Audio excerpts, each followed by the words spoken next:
Selamat pagi. Gimana kabar hari ini? Baik, kita akan memulai ibadah kita. Mari kita tundukkan kepala. Terima kasih Tuhan untuk kebaikan-Mu. Kalau pada minggu pagi ini Tuhan Yesus, kami boleh Tuhan datang ke hadirat-Mu, mengucap syukur untuk semua kebaikan yang Kau berikan kepada kami, mengucap syukur untuk semua kasih Tuhan yang Kau berikan kepada kami. Terima kasih untuk penyertaan-Mu Tuhan sepanjang minggu ini kepada kami. Kami akan mengucap syukur kepada-Mu Tuhan melalui pujian-pujian kami. Kami mau mengucap syukur Tuhan melalui penyembahan kami. Terima kasih untuk semua kebaikan-Mu Bapa. Terima kasih Allah. Terima kasih Yesus. Amin Tuhan. Amin jemaat Tuhan. Mari bawa penyembahan-Mu tepat di hadirat Tuhan. Mari bawa hatimu. Mari memuji, karena kita tahu hidup kita ini punya Tuhan. Terima kasih Bapak.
Ada sukacita hari ini saudaraku? Amin. Baik, kalau ada sukacita hari ini, mari kita memuji Tuhan dengan sepenuh hati kita.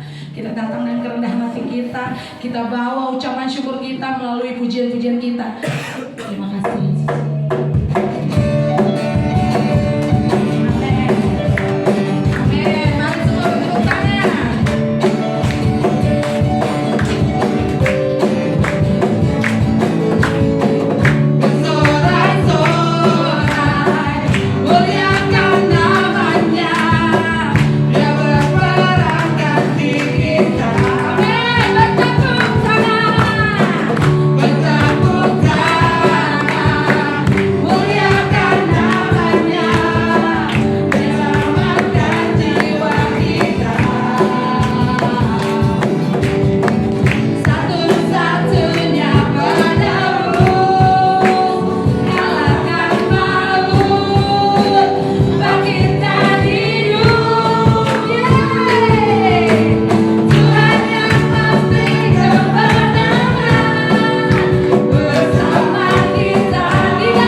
hidup. Amin Yesus. Amin Yesus. Kita akan masuk dalam firman-Nya. Mari lebih lagi saudaraku, bawa imanmu, bawa hatimu hanya kepada Tuhan. Satu minggu kita boleh beraktivitas, cuman di minggu ini, di hari ini kita boleh memberikan yang terbaik untuk Tuhan. Kita nggak usah lihat kanan kiri teman kita mau joget seperti apa, mau nyanyi, mau nangis seperti apa. Beri hatimu kepada Tuhan. Karena itu tujuan kita bergereja. Kita menghadap Tuhan. Kita mau serahkan semua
pujian ini. Hanya Engkau satu-satunya penolong, hanya Engkau satu-satunya pelindung kami. Karena Engkau maha besar, Engkau lebih besar dari setiap masalah yang kami hadapi. Engkau lebih berkuasa dari setiap sakit penyakit yang kami alami. Kami percaya kuasa-Mu sanggup memulihkan kami. Biarlah kami tetap setia kepada-Mu di tengah hari-hari yang berat, di tengah masalah yang datang silih berganti. Karena kami tahu pada akhirnya semuanya itu akan mendatangkan kebaikan bagi setiap kami yang mengasihi Tuhan. Sebab itu ajar kami untuk mengerti setiap kebenaran, untuk mengenal Tuhan lebih lagi. Bukan hanya mengenal dari jauh, tapi lebih dekat lagi kepada-Mu. Karena hanya dekat kami dipuaskan, hanya dekat ada damai sejahtera yang abadi. Terima kasih Tuhan, karena kami membuka hati kami, menyediakan pikiran kami, konsentrasi kami, pendengaran kami, untuk kami mendengar dan memperhatikan setiap perkataan firman Tuhan. Terima kasih Tuhan. Bersyukur untuk teman-teman kami yang sudah melayani dalam pujian penyembahan. Kiranya jerih lelah mereka di dalam Tuhan tidak menjadi sia-sia. Tuhan yang akan bertambah-tambahkan yang talenta kemampuan mereka, sehingga mereka menjadi lebih maksimal ketika mereka berdiri di hadapan Tuhan. Terima kasih Bapa. Dalam nama Tuhan Yesus kami berdoa. Haleluya. Amin. Amin. Silakan dulu saudara. Shalom. Ya. Terima kasih untuk teman-teman tim Present Worship. Ya saudara, kita akan langsung melanjutkan sesi doa Bapa kami. Ya, ini sesi yang terakhir doa Bapa kami, sesi yang kelima. Matius 6 ayat yang ke-13. Ya. Saudara, tapi sebelum masuk ke sesi ini kita akan review dulu yang lalu. Next. Ya. Saudara, dalam sesi yang lalu kita belajar tentang pengampunan. Ya, ternyata pengampunan itu ya gampang-gampang susah ya. Gampang diomongkan tapi susah ketika kita mempraktekannya dalam hidup kita. Padahal ketika kita mengampuni, saldo kita juga gak berkurang. Ya kan, gopay kita gak berkurang. Iya kan. Hanya kadang-kala kita enggak. Sebetulnya ketika kita mengampuni, disitulah ego kita mulai berkurang. Ya kan, saldo tidak berkurang. Ya, aset saudara tidak hilang, tapi egomu yang mulai berkurang ketika kita bisa mengampuni. Ya, mengampuni bukan berarti melupakan masalah. Ya, masalah tetap ada, masalahnya ada, ya kan. Tetapi membebaskan diri dari kebencian, dari dendam, ya, dari amarah yang meledak-ledak. Ya, bukankah kebencian, amarah dan dendam itu sebetulnya menyiksa kita, membuat kita tidak bisa hidup tenang. Ya. Mengampuni merupakan respon atas kasih karunia Tuhan Yesus yang terlebih dahulu. Bukankah Tuhan yang terlebih dahulu mengampuni kita? Mari kita respon dengan kita juga mengampuni orang yang bersalah kepada kita. Mengampuni harus lahir dari hati yang tulus, bukan pura-pura, bukan sekedar di luar, tapi dari dalam. Karena Tuhan adalah Tuhan yang melihat hati. Ya. Dan bukan hanya berhenti di titik mengampuni dari hati, tapi mengampuni dari hati dengan ketulusan itu disertai dengan membangun hubungan yang baik kembali. Bukan berarti ya udah saya ampuni, tapi udah gak usah kenal gua. Kadang-kadang kan kita seperti itu. Saya gak mau kenal lagi orang ini, saya gak mau lagi. Sehingga ketika bertemu berpapasan buang muka, ketika diulur tangan gak mau. Ya. Bahkan lebih parah lagi, ketika duduk beribadah dalam satu gereja, lihat orang yang pernah menyakiti, ya mulutnya bilang mengampuni, tapi dia segera pindah keluar, nggak jadi ibadah. Kenapa ada dia? Siapa yang rugi? Oh, di sini nggak ada yang seperti itu. Amin. Ya, saudara yang dikasih Tuhan, mengampuni harus disertai dengan membangun kembali hubungan yang rusak. Next. Ya, mengampuni itu membebaskan kita dari beban yang merusak diri kita dan hidup kita. Ya, bebannya apa? Kemarahan, kebencian, dendam itu merusak, dan dapat meningkatkan kesehatan fisik. Ya, dengan mengampuni kita lebih sehat. Saudara praktekkan deh.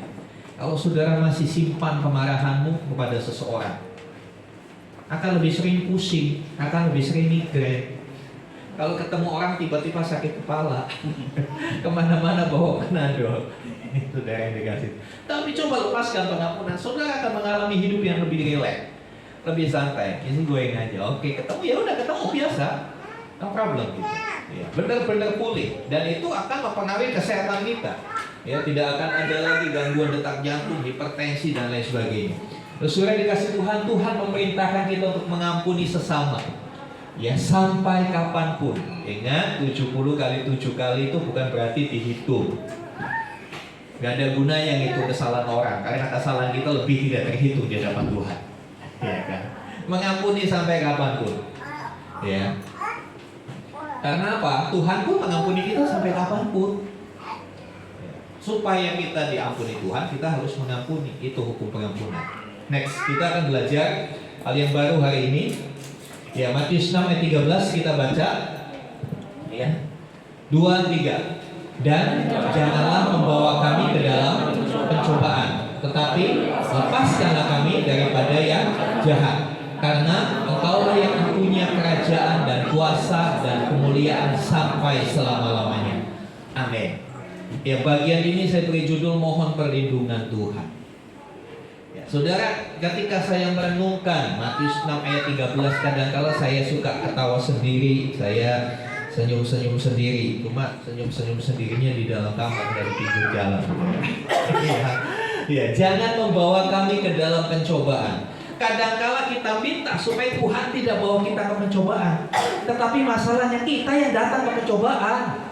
Nggak usah dibawa sama Tuhan pun banyak orang datang kepada pencobaan, mendekatkan diri kepada pencobaan. Iya. Dalam hal apa? Dalam hal ya kita kan suka coba-coba, betul nggak saya? Coba-coba. Coba sih. Game online tuh gimana? Install aplikasi. Kalau sudah install aplikasi, nggak usah minta Tuhan jangan bawa kita ke pencobaan. Lah kamu sendiri yang datang ke pencobaan itu. Ya, bapak-bapak, kaum pria.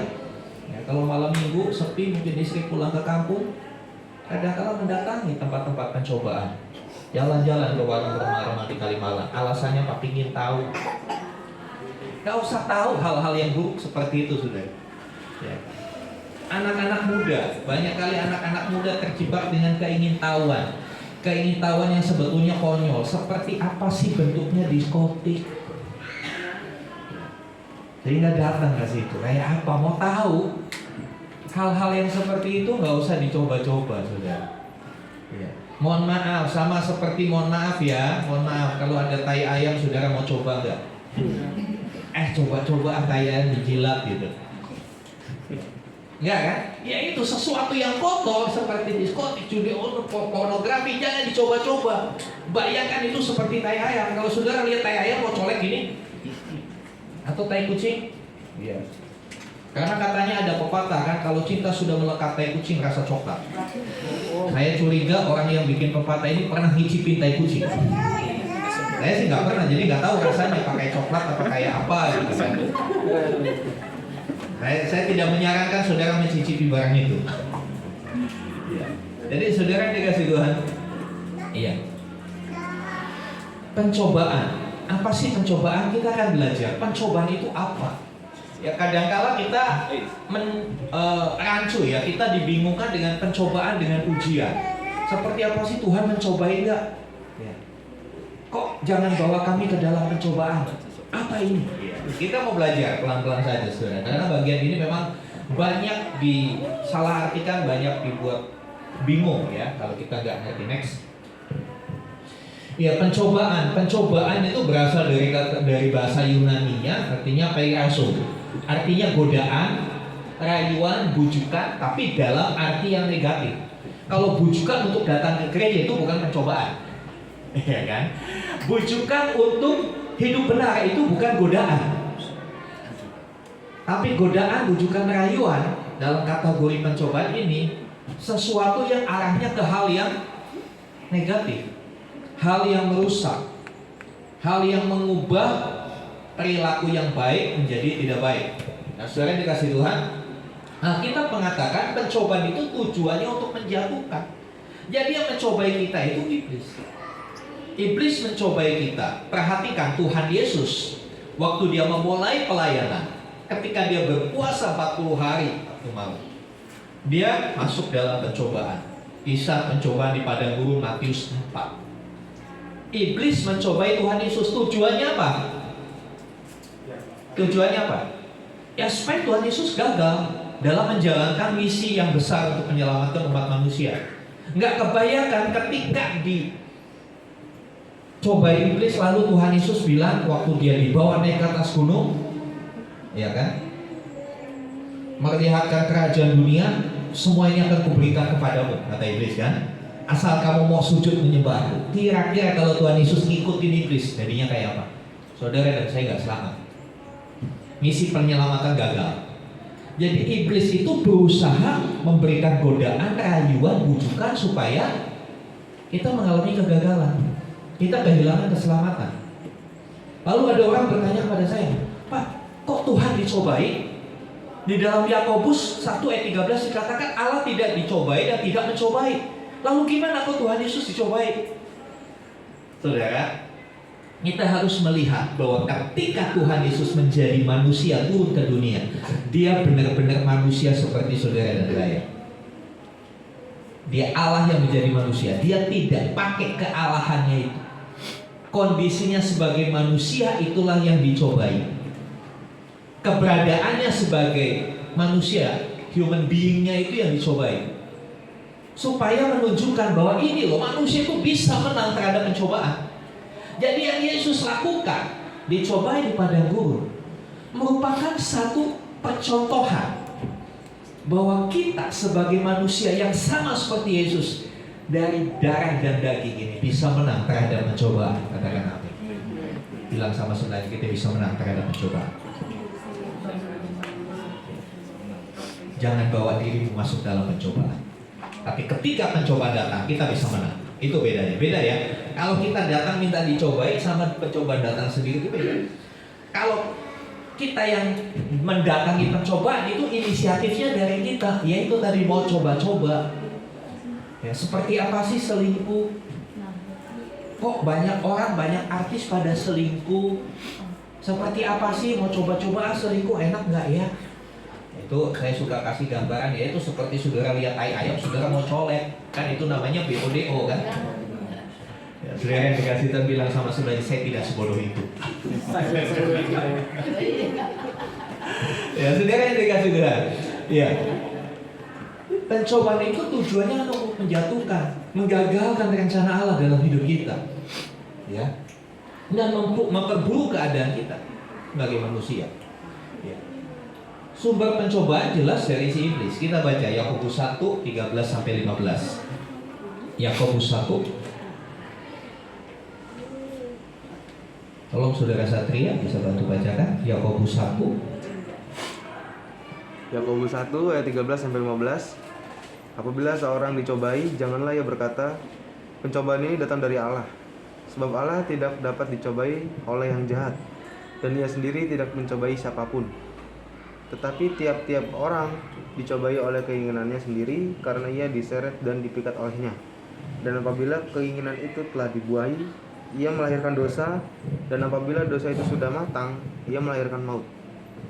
Ya, saudara yang dikasih Tuhan, jelas sekali surat Yakobus ini ditulis, ditujukan kepada jemaat-jemaat Tuhan yang sedang teraniaya di gereja mula-mula. Mereka yang menderita, mereka mengalami berbagai macam tekanan dari pihak orang-orang yang tidak percaya kepada Tuhan. Rasul Yakobus dalam pimpinan Roh Kudus menuliskan hal-hal ini. Dikatakan, ya, apabila seorang dicobai, jangan ia berkata pencobaan ini dari Allah. Jadi jelas melalui ayat ini, yang memberi pencobaan itu bukan Allah. Tuhan tidak pernah mencobai. Dikatakan, sebab Allah tidak dapat dicobai oleh yang jahat. Allah tidak dapat dicobai oleh yang jahat. Jadi yang mencobai itu ya yang jahat, betul nggak? Sebab Allah tidak dapat dicobai oleh yang jahat. Jadi yang mencoba itu siapa? Yang jahat, iblis. Lalu kembali, kok Tuhan Yesus yang adalah Allah dicobai? Iya, dia manusianya, kemanusiaannya, sifat manusianya dicobai, supaya dia menunjukkan bahwa dia bisa menang terhadap pencobaan itu. Kemudian dikatakan, dan ia sendiri tidak mencobai siapapun. Ini sudah clear, sudah jelas bahwa pencobaan bukan dari Allah. Pencobaan bukan dari Allah. Pencobaan itu dari iblis. Ayat itu selanjutnya berkata, Yakobus menguraikan begitu detail, tetapi tiap orang dicobai oleh keinginannya sendiri, karena ia terseret dan dipikat olehnya. Jadi yang terjadi adalah iblis itu mencobai manusia. Nah, iblis menggunakan keinginan yang ada dalam hati setiap manusia. Kita kan punya keinginan, betul kan? Kita kan punya keinginan. Sebetulnya keinginan kita itu lebih banyak dari kebutuhan kita, betul nggak? Maunya banyak manusia. Maunya banyak. Coba saya kadang-kadang kalau diperhatikan di restoran tuh maunya banyak. Maunya ininya ditambah ini, dikurangi ini, banyak sekali maunya. Kalau pesen makanan aja untuk urusan satu hal, untuk urusan makanan maunya banyak banget. Jangan dikasih ini, dikasih maunya banyak. Nah, saudara yang dikasih Tuhan, keinginan itu, iblis itu melihat kita. Keinginan manusia kadang-kala termanifestasi, dimunculkan lewat gestur, lewat perkataan. Iblis tahu. Iblis tahu. Mungkin orang nggak tahu, saudara lagi di pojok, begini. Dikira orang lagi chattingan apa, ternyata lagi main game online, main judi online. Gak ada orang yang tahu. Tuhan tahu nggak? Tahu. Iblis tahu nggak? Tahu. Ketika iblis tahu, dia pakai keinginan itu jadi Allah. Jadi keinginan yang ada dalam diri kita diperalat oleh iblis. Allah memperalat keinginan supaya keinginan bersuara lebih keras, menekan, menggoda, merayu lebih kuat, supaya akhirnya kita diseret oleh keinginan itu. Awalnya kita terpikat. Enak banget ya, hanya duduk-duduk di rumah, pencet-pencet handphone, modal wifi juga passwordnya tetangga dipakai, tapi tiap bulan bisa dapat sekian juta dari judi online. Pertama kita terpikat kan, melihat yang seperti itu kita terpikat kan? Kita pingin kan? Ya jujur aja, siapa sih yang gak mau dapat uang banyak? Saya juga mau. Saya juga mau dapat uang banyak, Natal masih perlu banyak biaya. Ya saudara yang dikasih Tuhan, kita terpikat dengan keinginan itu. Karena pada dasarnya manusia itu sukanya apa? Yang gampang, yang enak, yang banyak. Yang gampang. Mau kerja, cari kerja yang gampang, cari kerja yang enak. Kalau yang lain pulang jam 5, ini jam 3 udah boleh pulang, kan enak. Terus yang banyak gajinya, yang banyak cutinya. Itu kecenderungan manusia. Nah, iblis tahu kecenderungan itu. Dia kipasin keinginan itu. Dia kipasin terus sampai itu benar-benar memikat. Tanpa sadar kita terseret oleh keinginan itu. Kita jadi budak kepada keinginan kita sendiri. Kita mau tidak mau mengikuti keinginan itu sendiri. Hal yang sederhana, nafsu seks. Nafsu seks itu alami bukan? Alami. Setiap manusia punya. Tetapi iblis tahu, kalau saudara suka buka-buka yang gak benar di handphonemu itu, iblis tahu gak? Tahu. Pasanganmu gak tahu, tapi iblis tahu. Ketika saudara buka, keinginanmu akan diperbesar, dikompolin itu. Ayo begini. Wah, dengan imajinasi yang macam-macam, membayangkan. Kalau sudah melihat kan timbulnya membayangkan. Padahal firman Tuhan, lihat wanita mengingini sudah berzina, terobsesi begini, ya kan? Saudara yang dikasih Tuhan, terseret. Ketika sudah diseret, jatuh dalam dosa. Dikatakan, ya 14. Ya. Tetapi tiap-tiap orang dicobai oleh keinginan sendiri karena ia diseret dan dipikat olehnya, dan Dan apabila keinginan itu dibuahi, keinginan dibuahi itu maksudnya apa? Keinginan yang diwujudkan. Engkau mewujudkan keinginanmu tadi. Ketika keinginanmu itu kau wujudkan, kau lakukan, ya, maka dikatakan ia melahirkan dosa. Jadi kalau masih keinginan belum dosa. Tapi warning, lampu kuning. Ya. Berarti nggak boleh kaya dong Pak? Boleh, saudara kaya boleh. Tapi hati-hati. Cara-cara untuk menjadi kaya harus diperhatikan. Begitu maksudnya sekarang. Jangan menghalalkan segala cara, tabrak kiri tabrak kanan. Yang penting pokoknya kaya. Hari ini kan banyak terjadi seperti itu. Saudara dikasih Tuhan, menjadi dosa ketika keinginan itu dibuahi, ketika keinginan itu digenapi, diwujudkan.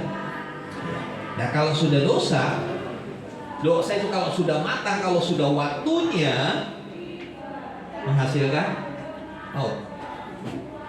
Jadi bukan berarti ketika saudara berdosa langsung mengalami. Karena banyak orang bilang begini, orang itu berdosa terus Pak, tapi hidupnya makin enak Pak. Itu bisnisnya nggak benar loh Pak. Nipu kiri, nipu kanan, tapi makin kaya Pak. Rumahnya nambah, mobilnya nambah, istrinya juga nambah Pak. Saya yang hidup sungguh-sungguh sama Tuhan, makin susah hidupnya. Saya cuma bilang, tunggu tanggal mainnya. Tunggu tanggal mainnya. Karena itu masih masa promo. Dosa masih masa promo. Sekarang dikasih Tuhan, mari kita mau bijak menyikapi setiap apa yang kita hadapi. Next. Ya. Sedangkan ujian itu berasal dari kata dokimion, sesuatu yang berbeda, dua kata yang berbeda, ya. Dokimion, ya, yang dimaksud adalah tujuannya adalah untuk kebaikan manusia. Jadi ujian sama pencobaan bedanya tujuannya. Yang satu tujuannya menghancurkan, yang satu untuk memperbaiki, untuk naik level, ya kan? Sesuatu yang digunakan iblis untuk mencobai manusia justru dipakai Allah untuk menguji dan menguatkan iman manusia. Ini yang dimaksud dalam doa Bapa Kami itu. Jangan bawa kami dalam pencobaan. Maksudnya apa? Maksudnya ketika pencobaan datang, kita tidak bisa menghindar.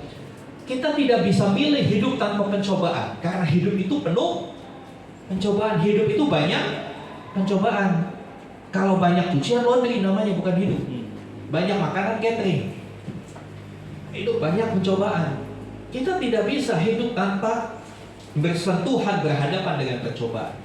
Tapi ketika kita berdoa, jangan bawa kami dalam pencobaan. Itu pengertiannya adalah mampukan saya untuk bisa menang terhadap pencobaan. Sertai saya ketika saya harus melewati pencobaan itu. Sertai saya untuk saya melewati pencobaan itu. Tapi bukan berarti saudara mau pergi ke lokalisasi, saudara berdoa dulu di rumah, Tuhan saya mau pergi ke tempat pelacuran, Tuhan sertai saya supaya saya tidak tergoda. Itu namanya botol, tahu botol? Bodoh dan tolol. Saudara yang dikasih Tuhan, sekali lagi kita tidak bisa menolak pencobaan itu datang, tapi kita bisa menghadapinya dan menang. Karena dunia ini penuh cobaan, penuh godaan, ya kan? Jangankan yang ganteng, yang jelek aja digoda, ya kan? Ya coba kalau yang di pinggir-pinggir jalan malam-malam itu, ya, istilah saya kuntilanak wati. Dia nggak milih yang ganteng, dia milih yang tebal dompetnya. Jadi sekarang dikasih Tuhan, Tuhan bisa membuat pencobaan yang kita hadapi untuk menaikkan level iman kita. Asal kita mau taat. Tuhan mengizinkan kita menghadapi pencobaan. Tapi Dia tidak mengizinkan kita jatuh. Dia tidak mengizinkan kita kalah. Makanya doa Tuhan Yesus, tetapi jangan bawa kami ke dalam pencobaan. Itu bisa diartikan, tetapi sertailah kami ketika kami harus berhadapan dengan pencobaan yang datang. Bantu kami untuk bisa menang. Jangan sombong, saudara. Jangan merasa sok kuat. Jangan merasa sok kuat. Karena pada dasarnya kita itu lemah. Pada dasarnya kita itu ada pencobaan-pencobaan tertentu yang istilahnya kalau ujian itu ujian nasional gitu ya. Ujian itu ujian yang berat. Ya mungkin kalau hanya sekedar handphonemu hilang nggak seberapa, saudara masih bisa beli lagi tuh. Tapi ada sesuatu yang lebih berat kadang-kala yang harus dihadapi sebagai orang percaya. Dan sesuatu itu bisa menggoncangkan imannya. Bisa menggoncangkan imannya. Di Indonesia mungkin tidak begitu berasa tekanan itu. Ya kita paling pokok dilarang beribadah kan begitu, ya kan? Kita nggak sampai ditangkapin aja di orang kita. Enggak. Tapi di Cina di RRC mereka benar-benar diburu oleh tentara, oleh penguasa. Dan mereka menganggap kesetiaan kepada Kristus adalah pengkhianatan kepada kaisar. Sehingga mereka diburu. Ada satu kisah, seorang ibu, suami istri pasangan muda, suaminya dibunuh karena percaya Tuhan. Si istri ditangkap, dia diikat, ditaruh di pinggir pantai, ditaruh agak ke tengah sampai malam. Kalau malam kan air laut pasang, air laut naik. Pertama cuma kakinya, jadi kasih duduk begitu. Lama-lama sampai pinggang, sampai perut, sampai ke sini. Lalu polisi di sana berkata, kamu mau dibebaskan gampang, sangkali Yesus, kamu bisa bebas, kamu bisa melahirkan anak dengan baik. Secara manusia dia berpikir apa? Oke, saya mati gak apa-apa, tapi bayi dalam kandungan saya masa harus mati juga dengan saya? Manusia. Itulah keinginan yang dikompori sama iblis. Ayo kamu lepas, kamu bisa hidup enak. Kamu bisa hidup enak daripada kamu di sini. Bagaimana dengan bayi? Tapi akhirnya perempuan ini tetap berpegang teguh dengan imannya. Dia tidak mau kalah dengan pencobaan itu. Akhirnya apa? Ya sudah. Enggak ada malaikat datang selamatkan dia, enggak ada. Itu hanya ada di film Superman. Ada hanya di film kartun. Akhirnya ibu muda ini meninggal dan bayi di dalam kandungannya juga meninggal. Cerita selanjutnya apa? Kalau cerita di Indonesia jadi kuntilanak kan begitu. Kalau di Indonesia kan ceritanya begitu. Tapi kisah selanjutnya, kematian itu membuat orang-orang bertanya-tanya, apa yang dipertahankan sama wanita itu? Apa yang dipertahankan sampai anaknya pun dia relakan? Bukan hanya nyawanya, tapi anaknya dalam kandungan dia relakan. Apa sih yang dipertahankan? Apa yang diimani? Apa yang dipercayai? Siapa yang dipercayai? Keren banget kok orang sampai begitu loyal, begitu percaya sampai mau mengorbankan segala-galanya. Pertanyaan itu terus dibicarakan di antara orang-orang yang melihat kejadian itu di pantai. Nah, pada satu titik orang-orang yang bertanya-tanya itu menyimpulkan, berarti yang dipercayai bukan yang sembarangan, bukan hal yang sepele. Berarti yang dipercaya itu lebih daripada nyawanya, lebih daripada segala-galanya. Kita cari tahu kematiannya menjadi benih pertobatan massal di wilayah itu.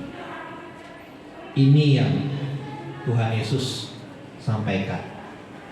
Jangan bawa kami ke dalam pencobaan. Artinya apa? Jangan biarkan pencobaan itu menghancurkan iman kita. Jangan biarkan pencobaan itu membuat kita terseret dan meninggalkan Tuhan. Nah, saudara yang dikasih Tuhan, saudara tahu dari awal 2023 saya menghadapi itu, pencobaan mata. Tapi Tuhan pakai apa yang terjadi dengan mata saya sebagai ujian buat saya, supaya saya ngerti seperti apa orang yang sakit, seperti apa orang yang bolak-balik ke rumah sakit. Saya tahu rasanya seperti apa. Saya tahu rasanya seperti apa jadi pasien BPJS. Ya, yang datang pagi-pagi pulang sampai larut malam, Bu Rini saksinya. Kadang kalau kita sampai kelaparan, mau ditinggal nanti dipanggil, ya kan? Mau ditinggal beli makan nanti kalau dipanggil bagaimana? Tapi itu semua membentuk kami sekeluarga. Bahwasanya yang utama itu bukan kesehatan, yang utama adalah cinta kita kepada Tuhan. Kesehatan kita mungkin suatu saat bisa turun. Seiring bertambahnya usia, ya, berbagai masalah kesehatan timbul. Tapi jangan biarkan itu mengikis iman kita kepada Tuhan. Jangan biarkan itu membuat kita kecewa kepadanya. Karena di tengah pencobaan pun Dia akan memberikan kekuatan kepada kita. Ya, saudara yang dikasih Tuhan, Tuhan pakai ujian yang dilancar, cobaan yang diberikan iblis, godaan yang diberikan iblis itu justru untuk menguatkan iman kita. Next. Ya, itulah sebabnya firman Tuhan mengingatkan kita bahwa kita harus bertahan dalam pencobaan, ya, supaya kita bisa melewati hal itu. Allah justru mendorong kita untuk menjadi pribadi yang semakin tahan uji, kuat dan tangguh dengan ujian-ujian dan cobaan-cobaan itu. Bahkan dalam ayat yang ke-12 dari Yakobus 1, ya, Tuhan berkata, berbahagialah orang yang bertahan dalam pencobaan. Bertahan dalam pencobaan itu apa? Saudara digoda, dirayu, tidak terbujuk, tidak terayu, ya, tidak terintimidasi, tidak terprovokasi, ya. Sebab apabila ia sudah tahan uji, tahan dalam cobaan, dikatakan tahan uji, ia akan menerima mahkota kehidupan yang dijanjikan Allah pada barang siapa yang mengasihi Dia. Jadi orang yang bertahan dalam pencobaan, dia tahan uji, atau dengan kata lain sudah teruji. Orang yang sudah teruji imannya, ada hadiah yang menanti, ada mahkota kehidupan. Ada mahkota kehidupan yang Tuhan sediakan. Next. Ya, kalimat jangan membawa kami itu bisa berarti dalam terjemahan lain, dalam terjemahan bahasa Indonesia sehari-hari atau bahasa Indonesia masa kini, itu diterjemahkan janganlah membiarkan kami kehilangan percaya waktu kami dicobai. Jangan biarkan kami kehilangan percaya, kehilangan iman ketika kami dicobai. Artinya doa ini, sepenggal kalimat doa Bapa kami ini, doa minta perlindungan supaya kita tetap percaya dalam keadaan apapun di dunia ini. Saya percaya setiap kita hari-hari ini sedang mengalami pencobaan, ya, dalam bentuk apapun, banyak hal. Tapi jangan biarkan percaya menghilang ketika kau dicobai. Bagaimana supaya percaya kita nggak hilang? Ya minta perlindungan Tuhan, gitu loh saudara maksud. Jangan sok kuat, jangan sok mampu, saya bisa ngadepin pencobaan ini, enggak. Kita nggak ada yang Superman. Tuhan yang kasih kekuatan kepada kita. Tuhan yang kasih kekuatan. Sebab itu pujian pertama tadi katakan, tak usah ku takut, Allah menjagaku. Ketika kau dicobai, kau divonis sakit tertentu, jangan takut, Tuhan menjaga. Tak usah ku bimbang, Yesus peliharaku. Engkau bimbang mau makan apa? Ya, bagi sebagian orang sudah tidak berpikir lagi mau makan apa, mau makan di mana mungkin pikirnya, gitu. Tapi ada orang-orang tertentu yang berpikir saya mau makan apa, ya udah habis semua. Ingat, Yesus peliharaku. Kalau burung di udara dia pelihara, karena saudara dan saya dia pelihara. Selanjutnya saudara, permohonan ini untuk masa yang akan datang tentunya, supaya iman kita sampai kepada garis akhir, supaya kita bisa menyelesaikan pertandingan iman yang diwajibkan bagi kita. Kita tidak gugur di tengah jalan, kita sampai finish, ya. Supaya kita bisa mempertahankan iman sampai akhir. Ini doa bukan buat masa lalu. Kalau ampunilah kami itu kan sesuatu yang sudah kita lewati, kesalahan yang kita sudah lakukan, kita minta diampuni. Ya. Kalau berilah kami pada hari ini, itu bicara untuk hari ini. Ya kan, permohonan untuk hari ini. Tapi permohonan jangan bawa kami masuk dalam pencobaan, itu permohonan untuk ke depannya. Bisa untuk hari ini dan bisa ke depan. Ketika hari ini saudara sedang menghadapi pencobaan yang berat dalam hidup, yang datang silih berganti, doakanlah. Janganlah bawa kami dalam pencobaan. Jangan biarkan kami kehilangan iman karena masalahku ini. Banyak orang yang ketika masalah datang justru meninggalkan Tuhan, makin hancur saudara. Percaya saya, banyak orang. Tetapi ketika orang dihantam masalah, dia tetap di bawah kaki Tuhan, tetap di dalam komunitas orang percaya, sehingga kita dapat mendapat kekuatan setiap hari, mendapat support yang akan bertahan, dan dia keluar sebagai pemenang.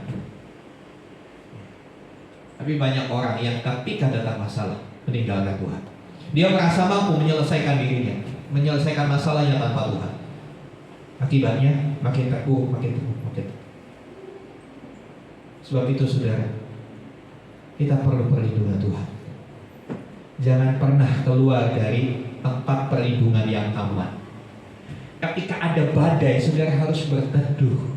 Saudara harus ada di sebuah rumah yang membuat saudara terlindung dari badai itu. Ketika datang masalah, bernaunglah di tangan Tuhan yang berkuasa itu. Saudara yang dikasih Tuhan. Next. Lalu kalimat itu disambung dengan dan lepaskanlah kami dari yang jahat. Ya, hanya Tuhan yang mampu melepaskan kita. Hanya Tuhan yang mampu membebaskan kita dari setiap yang jahat. Yang jahat bukan hanya personalnya, bukan sangat personal iblis, pribadi iblis, tapi yang jahat itu juga pengaruh buruk akibat keberdosaan kita. Karena kita berdosa, kadang-kadang kecenderungan kita buruk, ya kan? Kan kita berdosa, kalau disakiti ada keinginan untuk melawan, betul ya? Kalau saudara disakiti, nggak usah dipukul ya, apalagi dipukul pasti akan membela diri, melawan. Nggak usah dipukul. Dapat omongan yang nggak enak aja, pinginnya kita balas. Benar apa betul, saudara? Saudara tahu itu akibat apa? Ya akibat keberdosaan kita, akibat kejatuhan kita dalam dosa. Itu sistem dalam tubuh kita miring kepada dosa, cenderung kepada dosa. Makanya dalam doa Bapa kami, supaya kita tidak kehilangan iman kita, kita harus minta dilepaskan dari yang jahat, dilepaskan dari pikiran-pikiran yang jahat, dari hati yang jahat, dari rencana yang jahat, yang kadang-kala diberikan, yang kadang-kala kita diberikan satu ide untuk melawan, ide untuk membalas orang yang jahat sama kita. Dengan alasannya lebih rohani, sekali-kali dikasih pelajaran supaya dia ngerti. Ya. Kita belum selesai belajar, kita mau ngajarin orang, saudara. Jangan sombong, jangan sombong ya dek ya. Jadi saya dikasih Tuhan, pengaruh yang buruk karena keberdosaan kita. Karena kita berdosa, kecenderungan kita selalu jahat. Next. Nah, yang terakhir. Senang biasanya Jumat kalau hamba Tuhan bilang yang terakhir.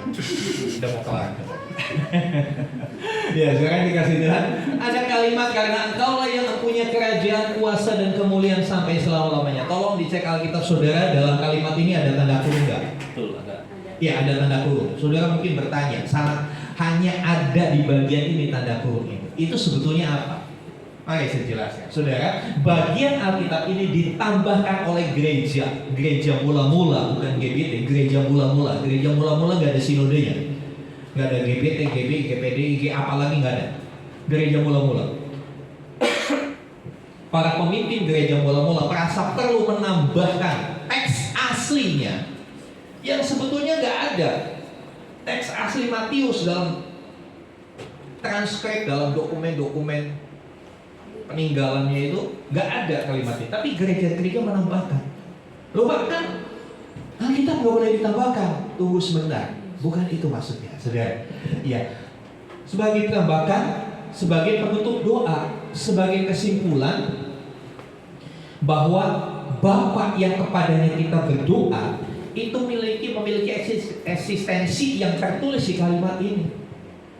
Pertama kan dibilang Bapa kami yang di surga. Bapa yang seperti apa? Dijelaskan, disimpulkan dalam bagian akhir doa. Itu untuk membuat kita yang mengucapkan doa ini dan orang yang mendengar direview, diulang lagi bahwa Bapakmu itu adalah Bapa yang empunya kerajaan, Bapa yang empunya kuasa, Bapa yang empunya kemuliaan. Kalau kamu ngerti Bapakmu yang kepadanya kamu berdoa adalah Bapa yang demikian, maka kamu gak akan ragu-ragu lagi berdoa. Dia punya kerajaan, dia berdaulat, dia punya kuasa. He can do all things. Dia bisa lakukan apapun sesuai apa yang kita butuhkan. Dan dia mulia, dia di atas segala-galanya. Ya. Nah, kenapa ini doa harus ditambahkan? Next. Kenapa? Jadi saudara, doa-doa orang Yahudi, jadi kekristenan pertama kali lahir dan muncul berkembang itu di tengah budaya Yahudi, di tengah agama Yahudi yang berpatokan kepada Taurat. Jadi dalam doa-doa mereka selalu ada penutup, ya. Selalu ada penutup sebagai sebuah kesimpulan, ya, sebagai sebuah resume dari apa yang sudah didoakan. Ya. Nah, sedangkan Tuhan Yesus tidak memberikan itu. Dalam istilah teologi, doa Bapa kami adalah doa yang terbuka, open prayer. Doa yang terbuka, tidak ada closingnya. Ada doa terbuka, ada doa tertutup, ada kalimat penutupnya. Sudah, it's finished, sudah di situ. Tapi doa terbuka itu diberikan Tuhan Yesus dalam doa Bapa kami, memberikan satu makna kepada kita, bahwa kita bisa menambahkan apapun dalam setiap doa kita. Kenapa doa Bapa kami dibuat terbuka oleh Tuhan Yesus? Supaya kita tidak terpola, supaya kita tidak kaku dalam berdoa, supaya doa itu tidak menjadi hanya hafalan.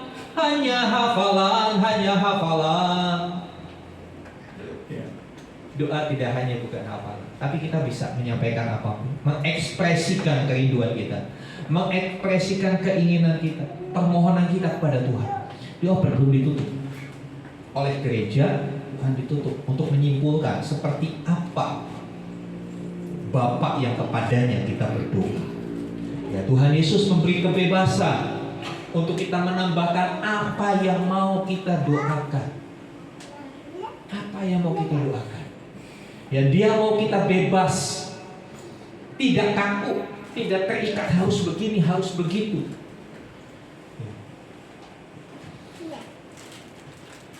Tetapi dia mau kita berdoa dalam pimpinan Roh Kudus. Kita baca Roma 8:26, tolong dibacakan.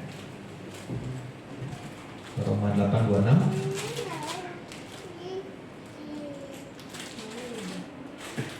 Tolong saudara Satria. Roma 8 ayat 26.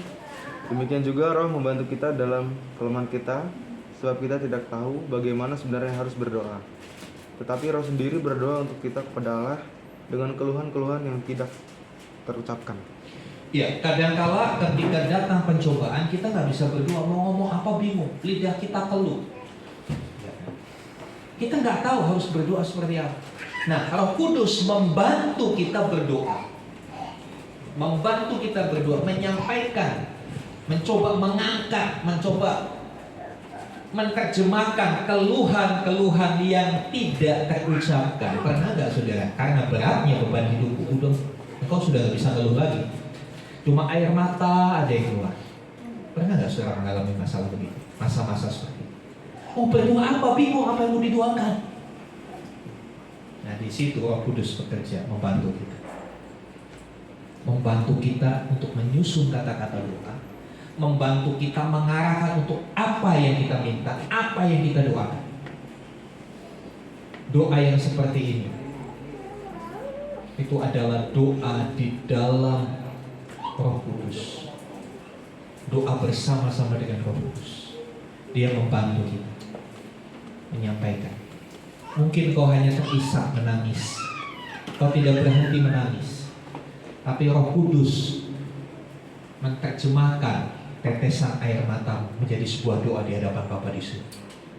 Dan pastinya Bapa di surga yang berdaulat atas hidup kita, Dia mengerti bahasa tetesan air mata.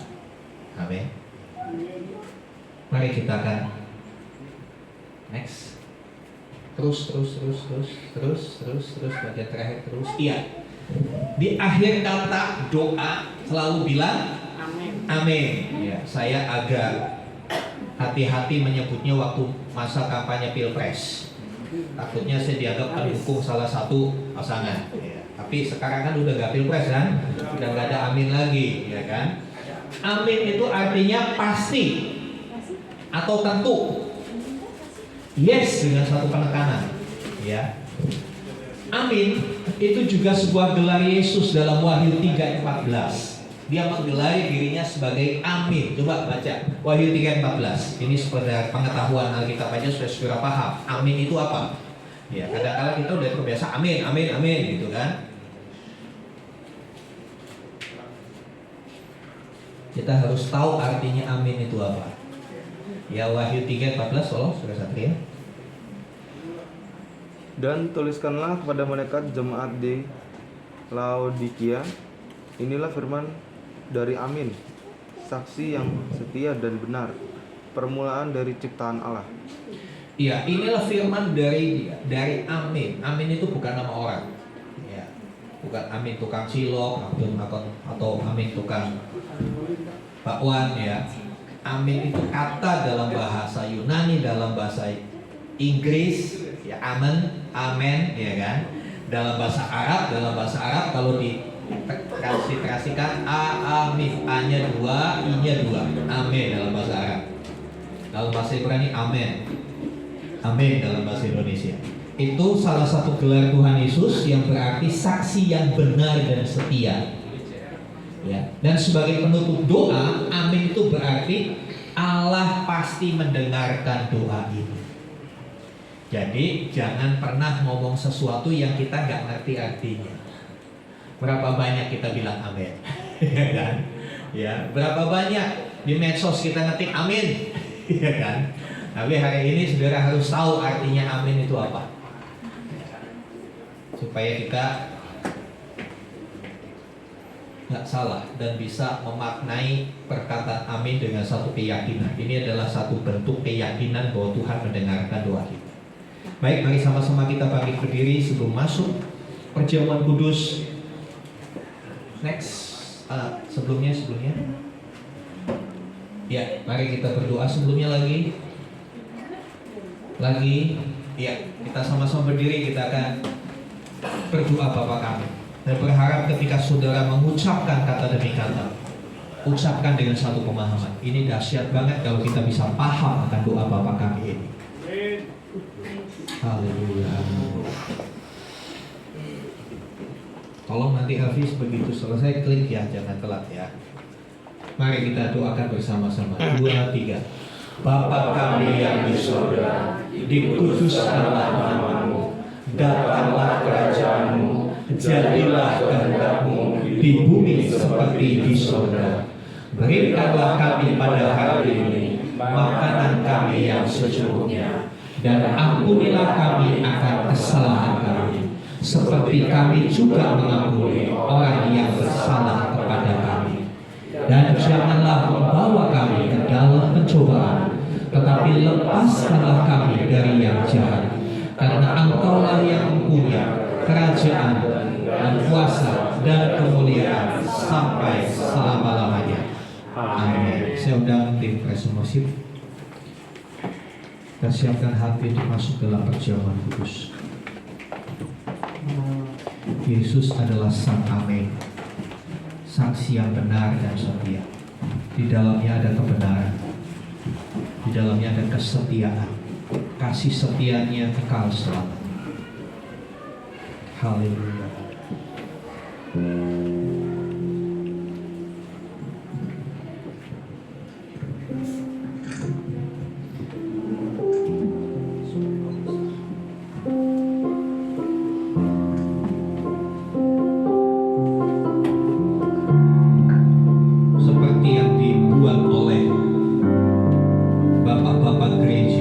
Gereja mula, karena Engkaulah yang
punya kerajaan. Engkau yang punya kuasa di atas segala kuasa di bumi. Bagimulah segala kemuliaan, segala hormat. Terima kasih untuk karyamu yang besar Tuhan Yesus, yang hari ini kami peringati dalam perjamuan kudus. Terima kasih Tuhan, Kau sudah hadir jadi sama dengan manusia, memberi contoh bagaimana Kau menghadapi pencobaan yang begitu berat. Tapi Kau menang, dan Kau membagikan kemenangan itu kepada setiap kami. Sebab itu, yang penuh iman kami mau berkata,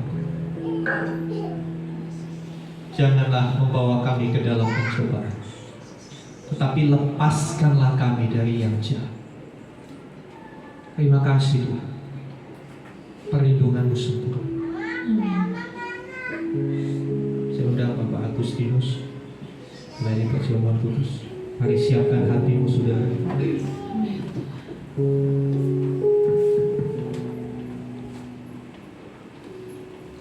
Haleluya. Mari setiap pribadi mengaku dosa di hadapan Tuhan. Ini adalah perjamuan yang kudus.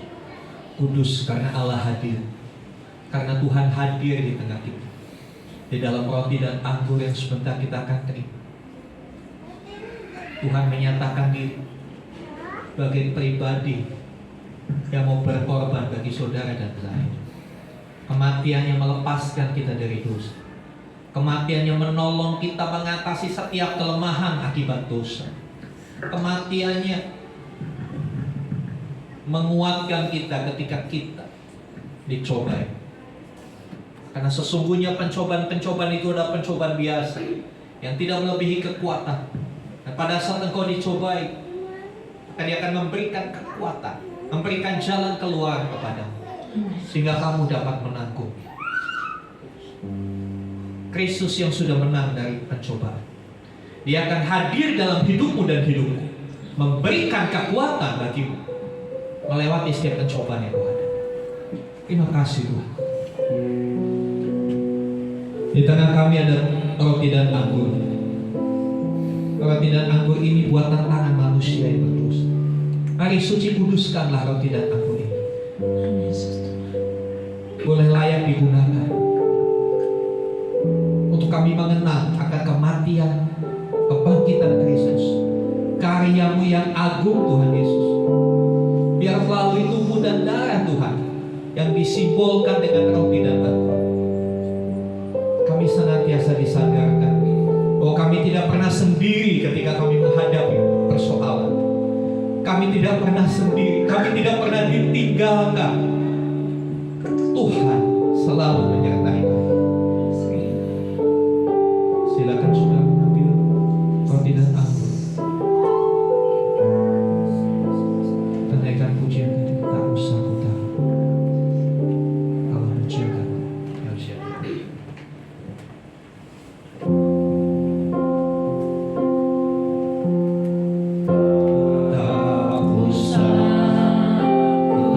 ku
kesadaran. Siapkah engkau untuk hidup bersama dengan Dia setiap saat? Dia akan menjagamu, Dia akan melindungimu supaya tidak terjatuh dalam pencobaan yang hari-hari ini kau hadapi. Mari angkat roti lebih tinggi dari kepala kita. Perhatikan firman Tuhan. Sebab apa yang telah kuteruskan kepadamu telah aku terima dari Tuhan, itu bahwa Tuhan Yesus pada malam waktu Dia diserahkan mengambil roti, dan sesudah itu Ia mengucap syukur atasnya. Ia memecah-mecahkannya dan berkata, inilah tubuh yang diserahkan bagi kamu. Perbuatlah ini menjadi peringatan akan. Bukankah roti yang kita angkat adalah persekutuan dengan tubuh Kristus? Amin. Kita makan bersama-sama di dalam nama Tuhan Yesus.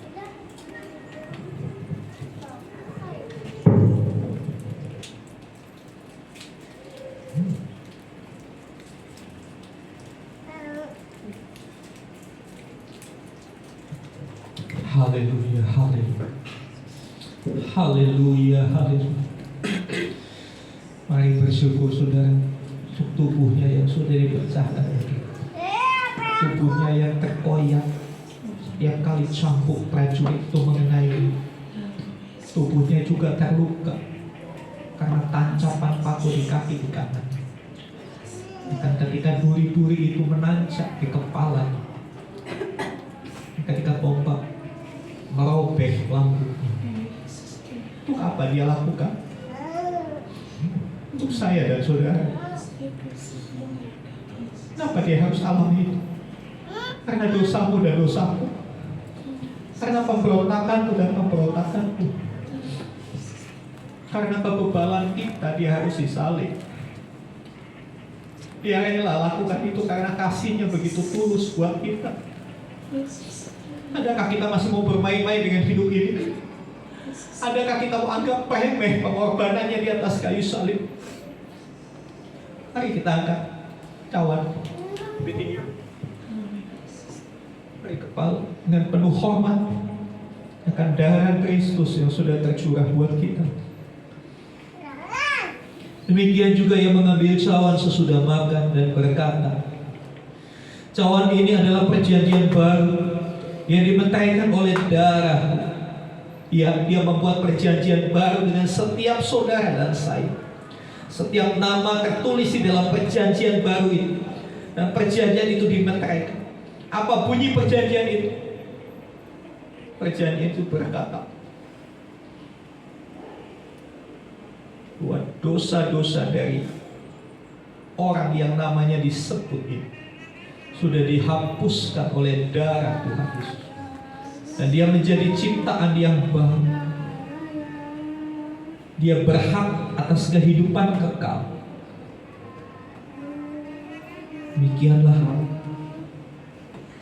setiap kali kamu meminumnya menjadi peringatan akan kami. Kita minum bersama-sama di dalam.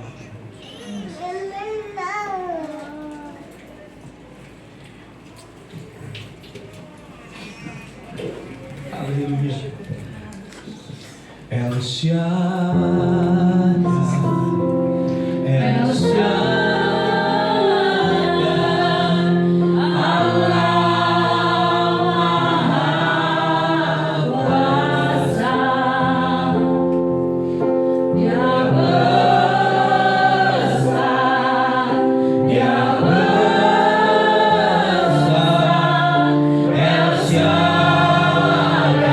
mulia.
dikasihi Tuhan. Kita akan memberikan persembahan kita yang terbaik. Kami minta tolong untuk Bu Ari untuk melayani dalam persembahan ya.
Biarlah firman-Mu tidak berlalu sia-sia Tuhan. Firman-Mu Tuhan berakar, tumbuh, dan berbuah Tuhan di dalam kehidupan kami Tuhan.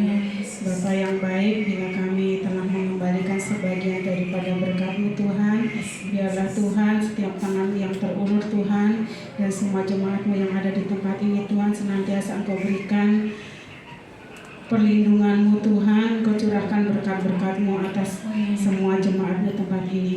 Engkau pakai Tuhan persembahan kami yang tidak seberapa ini Tuhan, untuk pekerjaan-Mu di tempat ini Tuhan. Terima kasih Bapa, terima kasih Yesus, terpujilah nama-Mu. Dalam nama Tuhan kami Yesus Kristus, haleluya, amin. Terima kasih. Mari kita bersatu dalam doa. Bapa yang baik, kami sembah di dalam hari-hari kami ini Bapa. Kami mengucap syukur Bapa atas semua perjalanan hidup kami, itu semua karena kasih anugerah-Mu Bapa. Terima kasih Bapa, kami ucapkan ibadah pagi hari ini kami mendapatkan benih firman-Mu melalui hamba-Mu. Biarlah firman-Mu ini menjadi motivasi di dalam kehidupan kami sehari-hari Bapa, agar kami Bapa berdampak sebagai anak-anak-Mu yang mempunyai iman pengharapan Bapa.